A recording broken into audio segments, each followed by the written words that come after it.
우리는 지난주일 설교 말씀 그리고 오후 찬양 예배 마을별 사랑반 모임 시간을 통해서 한 개인이 주님을 만나고 그래서 삶을 회개하고 새로운 삶에 들어간 인물로서 삭개오에 관한 이야기를 듣게 되었습니다.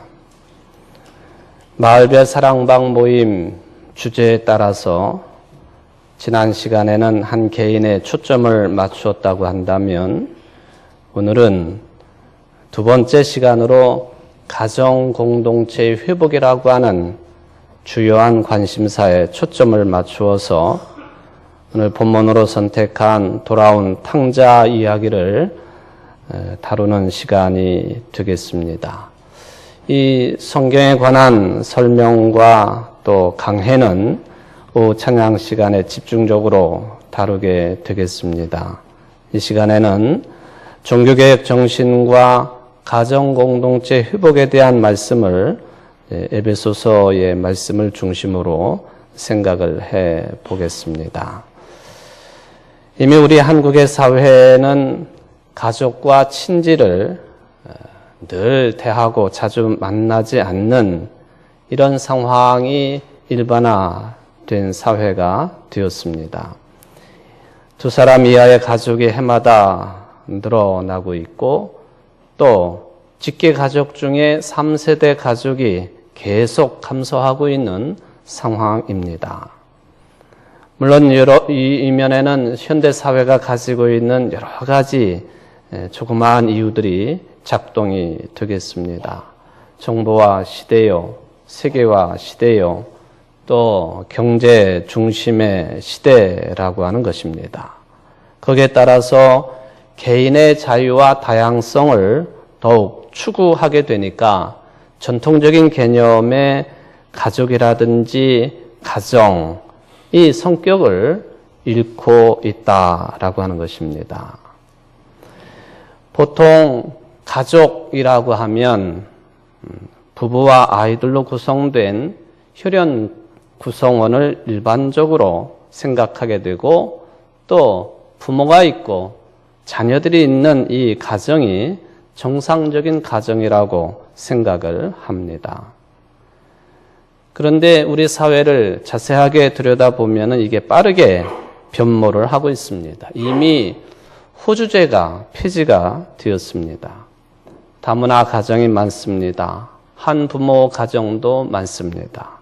조부모 가정 많습니다. 재혼 가정, 입양해서 가족 형태를 이루고 있는 가정, 이러한 그 가정들이 탄생하는 데에 호주제 폐지가 이제 되었으니 환경이 조성이 되었다고도 볼 수가 있겠습니다. 그러나 그럼에도 불구하고 아직도 우리는 혈연과 부계 중심의 가정을 온전한 가정으로 또 가족관계로 생각하지 않습니까? 일본의 어떤 유명한 감독이 사람들에게 이런 질문을 받았습니다. 가족이라고 하는 게 무엇입니까? 당신은 가족에 대해서 어떤 생각을 가지고 있습니까? 하고 질문을 받았는데 그가 참 우리로서는 좀 이해가 되지 아니하는 그런 답변을 합니다. 할 수만 있다면 어디다가 내다 버리고 싶은 존재, 이게 가족입니다. 할 수만 있다면 어디다가 내버리고 싶은 그런 그 존재, 가족이란 늘 힘이 되는 사람이라고 하는 광고 카피도 있습니다만은 경우에 따라서는 가족이나 가정이 삶의 굴레가 되기도 하고 또 십자가가 될 수도 있다라고 하는 것을 보여주고 있는 답변이 되겠습니다. 어느 누구도 불행을 위해서 가족관계를 형성하거나 가정을 꾸리는 사람은 없을 것입니다. 도대체 가족은 무엇일까요? 여러분들에게 가족은 무엇이며 어떤 존재이고 또 가정은 무엇입니까? 어떤 사람은 가족이라고 하는 단어를 나름대로 이렇게 풀었습니다. 제가 드리는 이 문장 가운데에 가족이라고 하는 단어가 어떻게 연결이 되는지 한번 생각해 보십시오. 가슴으로 안아 족함을 더해가는 사람들의 공동체. 가슴으로 안아서 족함을 더해가는 사람들의 공동체. 이게 가족입니다. 가족. 따라서 경우에 따라서는 피 한 방울 섞이지 않아도, 또 언어가 달라서 말이 통하지 않아도, 또 과거에 가족관계가 어떻게 변모가 되었다 할지라도 그것들을 극복을 하고 새로운 관계를 만들어 가면서 행복할 수 있고 또 행복을 만들어 갈 수 있는 이 관계가 가족관계요. 또 가정이라고 하는 울타리라고 그렇게 해석이 되겠습니다. 오늘날 이 사람의 말처럼 가슴으로 안아야 될 가족 누가 있을까? 신약 성경 배경을 생각해 보면은 당시에 기독교인들도 역시 일반 사람들과 마찬가지로 먹고 마시고 또 결혼하고 그래서 아이들이 태어나고 하는 보통 또 일상적인 평범한 삶을 살아갔습니다. 그렇기 때문에 바울 사도가 에베소 지역 교인들에게 보낸 에베소서를 읽어보면은 부모 자녀를 중심으로 한 가족에 관한 교훈, 이게 나올 수밖에 없는 상황이었다라고 보여집니다.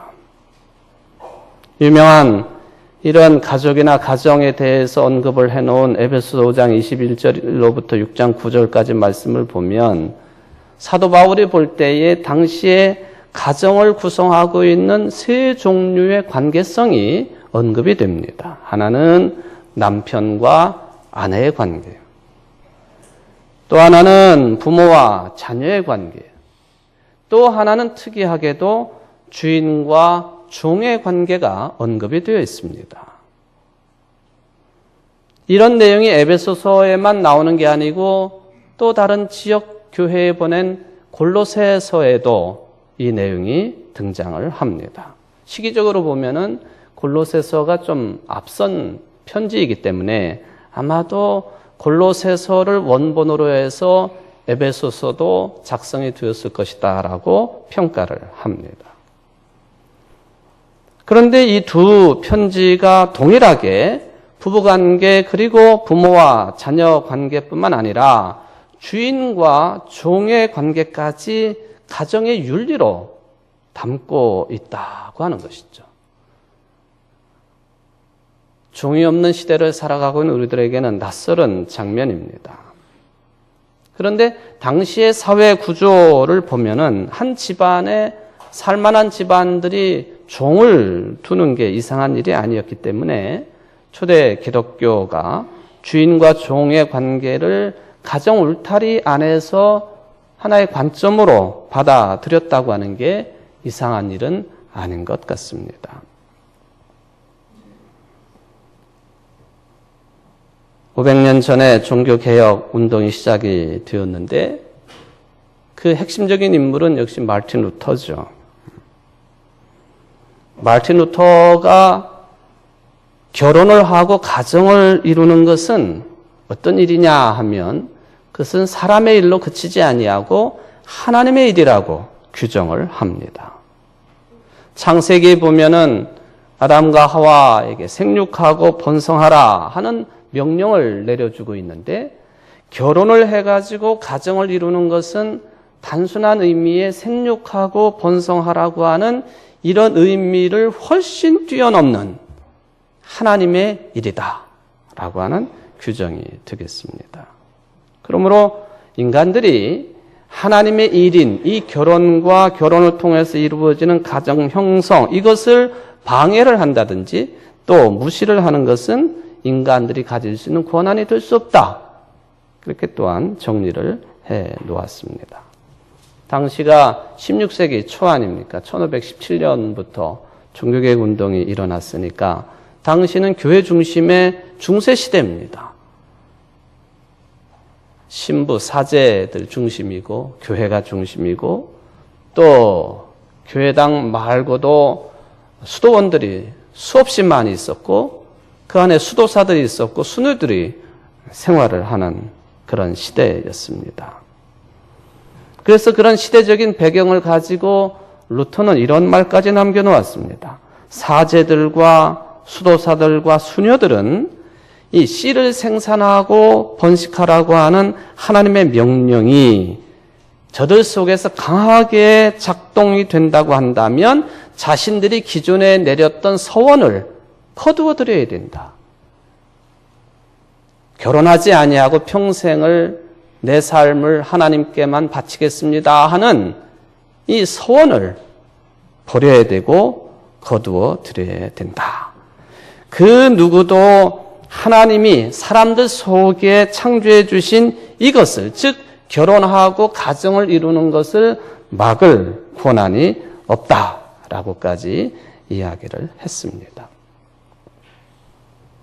독일에 가면은 루터의 행적이 남아있는 도시가 여러 도시가 있습니다. 그 중에서도 제일 유명하기도 하고 또 존재감을 드러내고 있는 도시를 꼽으라 그러면 비텐베르크입니다. 그 성당의 문에다가 루터가 면죄부 판매를 비판하면서 제1조, 지난 시간에 제가 말씀을 드렸죠. 회개를 이야기하는 95개 논조를 붙임으로 인하여서 시작된 종교개혁, 그 운동이 바로 일어났던 도시가 비텐베르크입니다. 거기에 가면은 루터의 집이 지금도 건재하고 있습니다. 그런데 이 루터하우스 입구를 지나가지고 조금 걸어 들어가다 보면은 그 입구 쪽에서 왼편쯤에 그 잔디밭에 청동 동상이 하나 서 있습니다. 그 동상은 여성상입니다. 그게 누구냐 하면은 루터의 부인 동상이에요. 뜻밖이지 않습니까? 루터의 동상이 세워지는 게 마땅할 것 같은데 그 부인 동상이 청동으로 만들어진 동상이 서 있습니다. 이 말은 곧 마르틴 루터는 결혼을 했다는 것입니다. 1517년부터 이 95개 논조를 붙여놓고 종교개혁 운동의 핵심적인 인물로 주목을 받는 그 즈음에 1525년 6월 13일 마르틴 루터는 카타리나 폰 보라라고 하는 이름을 가지고 있는 여성과 결혼을 합니다. 제 표현이 거슬리더라도 좀 용서하십시오. 루터는 도둑놈이에요. 왜냐? 그가 42살 노총각으로 결혼을 했는데 이 카타리나 폰 보라는 루터보다도 몇 살이나 아래였느냐 하면은 자그마치 16살이나. 그러니까 루터는 도둑놈이 아니에요? 아닌가 보네. 놈자를 붙여 죄송합니다만 우리 식대로 표현하면 그렇다는 거예요. 그런데 이 카타리나는 뭘 하던 여성이었느냐? 수도원에서 생활하고 있는 수녀였어요. 수녀. 당시 수도원이나 수녀 생활은 외부와의 접촉이 금지되어 있는 감옥과 같은 곳이죠. 복종과 규율만 강조되는 곳입니다. 그 속에서 이 카타리나가 루터의 글을 접합니다. 그런 마음이 막 움직이고 이게 뭐가 충만한 게 채워지는 것 같고 그래서 루터에게 몰래 도움을 청합니다. 루터가 상인이었던 코프라고 하는 사람을 수녀원으로 들여보냅니다. 부활주일 때가 되겠습니다만은 이 코프라고 하는 사람은 이 수녀원에다가 정기적으로 어떤 물건을 납품하던 상인이었는데 생선을 납품을 했습니다. 생선 중에서도 그 기름기가 많고 또 이 북유럽 사람들이 이거를 좀 삭혀가지고 먹는 그런 생선 있잖아요. 청어. 냄새가 아주 지독한 청어를 정기적으로 헌납을 하고 납품을 했습니다. 루터하고 코프가 이렇게 연결이 됐고 또 카타리나하고 또 그 외의 수녀들이 연결이 돼가지고 탈출을 시도를 합니다. 이 탈출은 아주 드라마틱했습니다. 1523년 부활절에 코프가 생선을 가지고 들어갔다가 나오면서 마차에 실은 청어, 이 생선 고기를 담은 통 뒤에다가 수녀들을 여러 명을 숨겨가지고 나옵니다.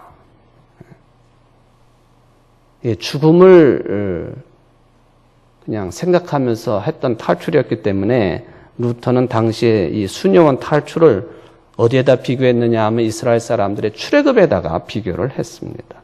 탈출을 하다가 잡히거나 또 도와준 사람 사형을 당했기 때문에 그렇습니다. 탈출을 했는데 그 다음이 문제예요. 수녀들이 탈출을 해가지고 이제 뭐 결혼도 하지 않고 살겠다가 서원을 한 존재들이니 집으로 돌아갈 수도 없습니다. 결국에 루터가 이 수녀들을 책임을 지는데 좀 정직하고 또 책임감이 있는 신랑감들을 찾아가지고 한 사람씩 맺어줘가지고 가정을 꾸리게 했습니다.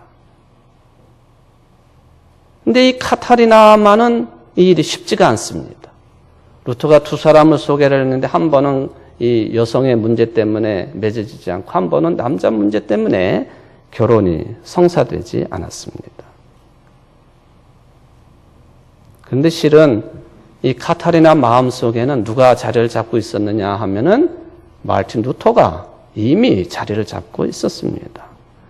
결국은 어떻게 하다가 이제 탈출을 한 지 2년 뒤에 카타리나하고 루터가 결혼을 합니다. 전직 수녀와 또 결혼을 하지 아니하는 생활 습관을 가지고 있는 전직 수도사 신부가 결혼한다고 하는 것 결코 쉽지 않은 일이었습니다. 특히 종교개혁의 핵심적인 인물이 결혼을 한다고 하는 것에 대해 주변의 반대가 아주 심각했습니다. 당시에 이 루터의 그 사상적으로 오른팔 역할을 했던 멜랑이톤이라고 하는 사람이 있는데 이 멜랑이톤이라고 하는 사람은 이 루터의 결혼을 아주 극렬히 반대를 합니다. 종교개혁을 성공시켜야 되는데 무슨 결혼이냐 하는 것이죠. 그래서 멜랑이톤은 루터의 결혼식에 초청장을 받지도 못했습니다. 사실 루터에게 결혼을 하고 가정을 이룬다고 하는 것은 종교개혁의 일환이었습니다. 결혼을 통해서 가정을 이끌고 신앙적인 진리를 몸소 실천하는 것이요. 결혼을 하고 가정을 가지는 것은 하나님이 창조한 질서를 지키는 일이다. 이것도 하나님의 명령이라고 생각을 했습니다. 그래서 카타리나하고 결혼을 합니다. 당시에 사제나 수도자가 결혼을 해서 아이를 낳으면요. 어떻게 사람들이 교회가 또 저주를 했느냐 하면은 그런 받쳐진 사람들이, 서원한 사람들이 결혼 제도가 금해져 있는데 만약에 어기고 결혼을 하게 되면은 아이를 낳더라도 머리가 2개 달린 괴물이 태어난다. 이게 당시의 위협적인 내용이었습니다. 근데 루터하고 카타리나가 결혼을 해가지고 1년 뒤에 아들이 태어납니다. 근데 아주 건강한 아들이 태어났어요. 그러니까 교회나 또 바람직하지 못한 신앙관을 가진 사람들의 주장이 얼마나 허구적이었는지를 증명을 했습니다. 이것은 단순한 증명에 그치는 것이 아니라 저 루터가 카타리나 부인의 도움을 받아가지고 일으키고 있는 이 종교개혁, 이게 바른 길이다. 가정을 위해서도 바른 길이다라고 하는 이런 그 해석이 널리 파급을 되는 그런 그 효과도 얻게 되었습니다. 이렇게 해서 루터와 카타리나 사이에는 나중에 케테라고도 부릅니다만은 6명의 자녀를 두었습니다. 3남 3녀이지요. 사실 이 결혼이 쉽지는 않았습니다. 루터가 생각할 때에는 원래 42년 동안을 혼자 살았던 사람이 이게 뭐 이제서 결혼을 해가지고 뭐 옆에 잠자다 눈 떠보면 옆에 누가 누워있고 이거 쉽지 않은 일입니다. 그런 개인적인 이유로 오랜 독신 생활이 결혼 결단한다는 게 쉽지 않았다는 것이죠. 또 하나는 만약에 결혼을 하더라도 황제에게는 죄인이요. 또 가톨릭 교회의 수장인 교황에게도 이미 죄인으로서 원수가 되어 있었고 누구든지 저 루터를 죽여도 책임을 묻지 않겠다라는 그런 상황이었기 때문에 그런 살해 위협을 받고 있는 상황에서 가정을 가진다고 하는 것, 내가 가족들에게 피해를 주는 것이 아니냐 하는 것이 결혼을 머뭇거리게 된 요인 중에 하나입니다. 또 하나는 중요한 것이죠. 역시 멜랑이톤도 그런 지적을 했습니다마는 내가 결혼함으로 인해서 지금 막 꽃이 피기 시작을 하는 종교개혁 이 운동 사그러들까 봐 우려를 했습니다.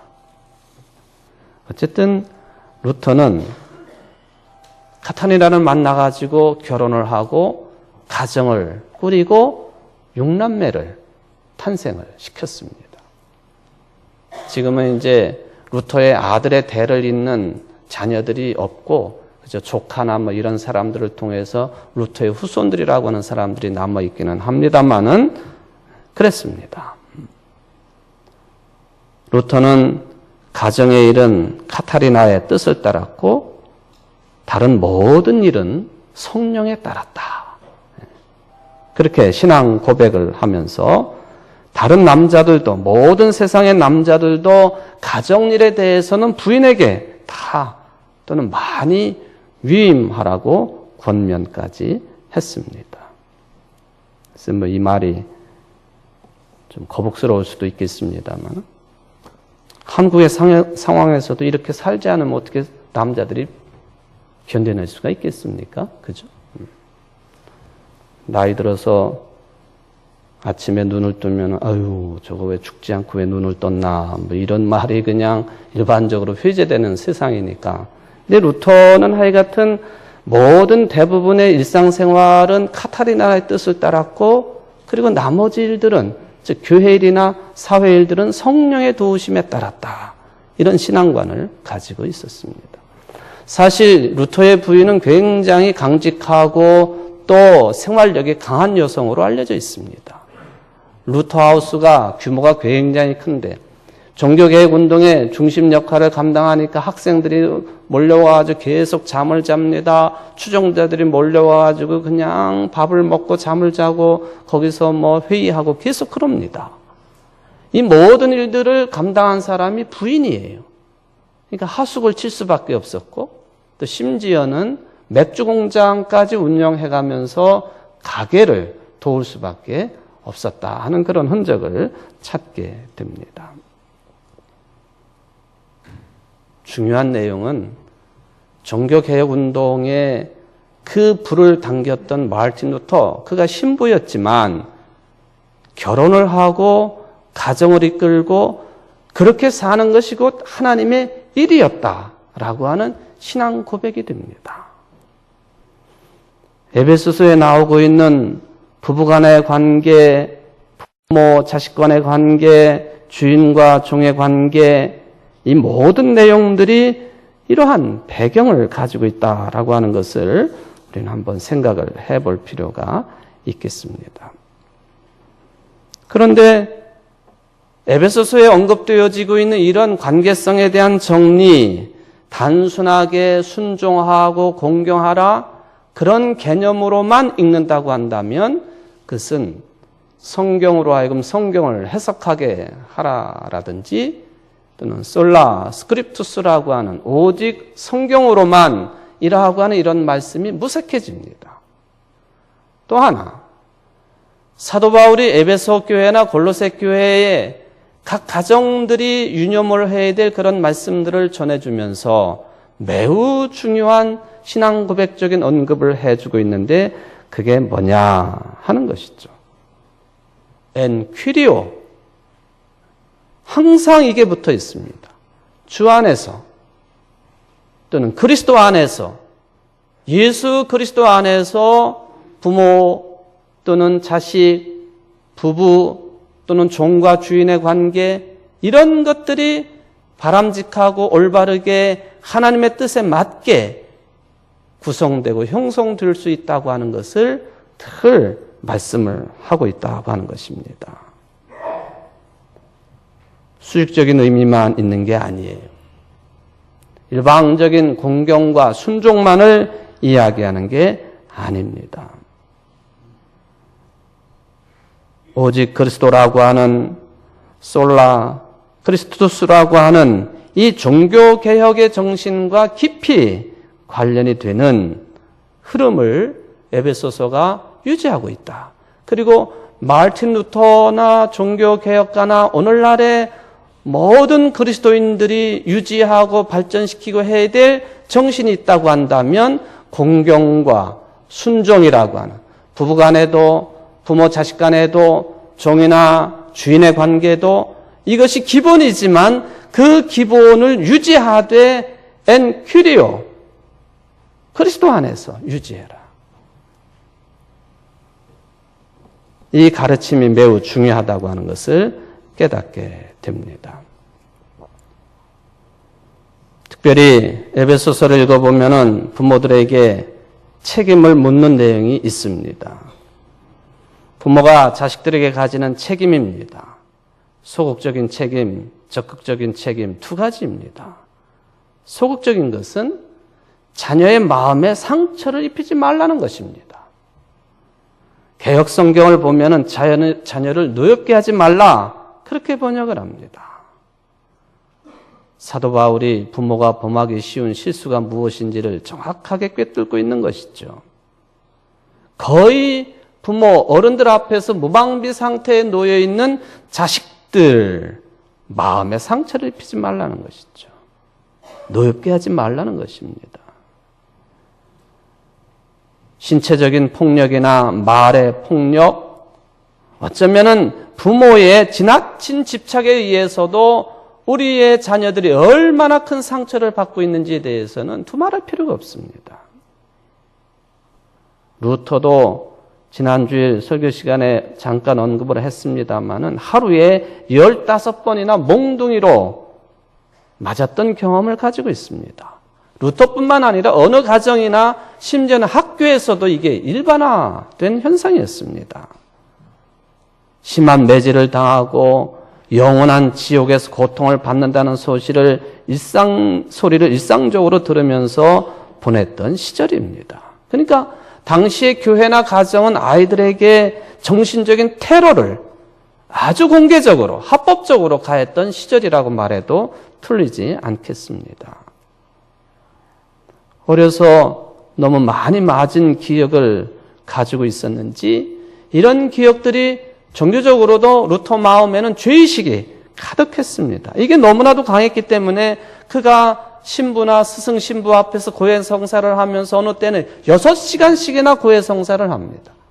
조그마한 것으로부터 큰 것에 이르기까지.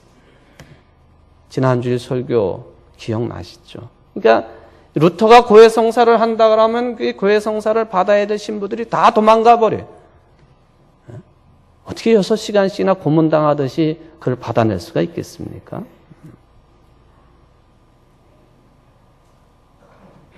이런 자녀들 마음에 상처를 입히지 말라. 이게 소극적인 태도이지요. 그런데 성경 말씀은 더 적극적인 부분을 언급을 합니다. 공동 번역을 읽어보면은 주님의 정신으로 교육하고 훈계하며 잘 기르십시오. 개역 개정판에 보면은 오직 주의 교훈과 훈계로 양육하라. 루터판 번역을 보면은 주님을 향한 교훈과 훈계로 아이들을 키우라 그랬습니다. 에베소서의 정확한 진단이요, 사도 바울의 정확한 판단이요, 신앙관입니다. 그리고 이러한 정신을 마르틴 루터도 이어받았을 것이고 오늘날 우리들도 마땅하게 이어받아야 될 부모 자식 간의 관계가 될 것입니다. 그러기 위해서는 부모가 일방적으로 자녀들을 가르치려고 생각하기 전에 먼저 주님의 교훈과 훈계가 무엇인지를 아는 게 매우 중요하지요. 왜냐하면 주님의 교훈과 훈계는 영원한 생명과 맞대어 있는 것이기 때문에 그렇습니다.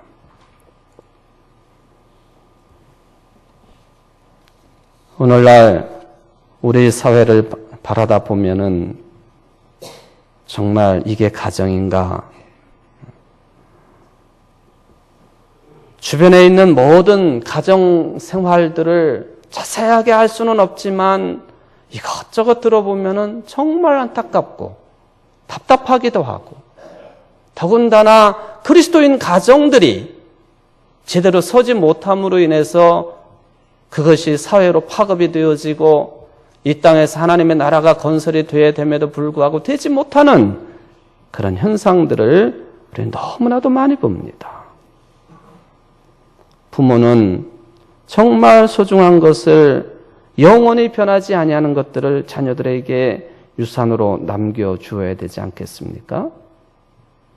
오늘 성경 본문의 아버지는 그러한 사람입니다. 물론 그분은 하나님이십니다. 영원한 것에, 썩지 않는 것에, 변질되지 않는 것에 관심을 기울여라. 그리고 그것을 자녀들에게 물려주어라. 세상 아버지는 그렇게 하지 않지만, 그러나 성경의 아버지는, 그리고 하나님은 우리를 그렇게 인도하시고 이끌어 가시는 분이시다 하는 것이죠. 반대로 자녀들에게 허망한 명예심을 심어주거나 허영심을 심어주거나 또는 돈이면 다다 하는 생각으로 물질을 유산으로 남겨주게 되면 금방은 좋겠지요. 그러나 내가 부모가 그랬던 것처럼 내 자녀들도 이런 명예나 허영이나 물질의 노예가 되어서 끝내 가짜의 삶을 살 수밖에 없는 것이고, 또 그는 자기 자식들에게 그것을 또 물려줄 수밖에 없는 것이고, 그리스도인의 가정조차도 정체성에 매우 혼란한 상태에 놓여 있지 않습니까? 우리도 역시 세속적인 가치관에 의해서 움직이고 있는 심령과 가정 구조를 가지고 있지는 않습니까?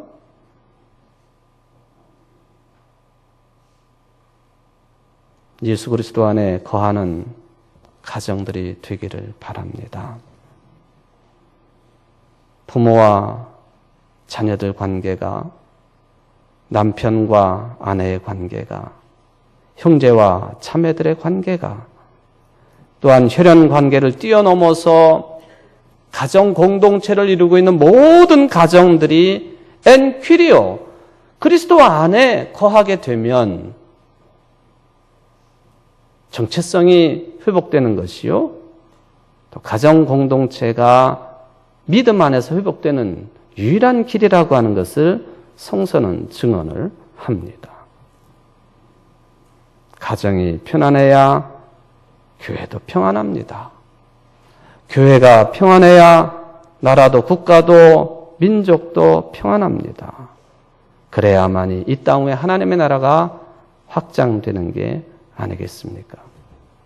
그리스도 안에 거하는 여러분들의 가정들 되시기를 주의 이름으로 축원을 드립니다. 기도하십시다.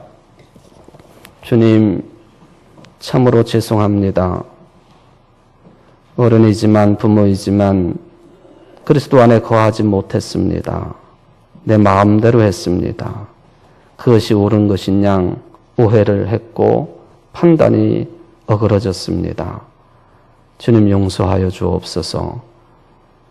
아버지를 멀리 떠난 자식을, 그러나 그 아버지는 기쁨으로 맞아들이고 죽었다가 살아 돌아온 아들이라고 인정하는 것처럼 하나님께서는 이렇게 잘못된 인간관계, 가족관계를 가지고 있지만은 오늘도 그리스도 안에 거하라 하시면서 회복되기를 원하시는 줄 믿습니다.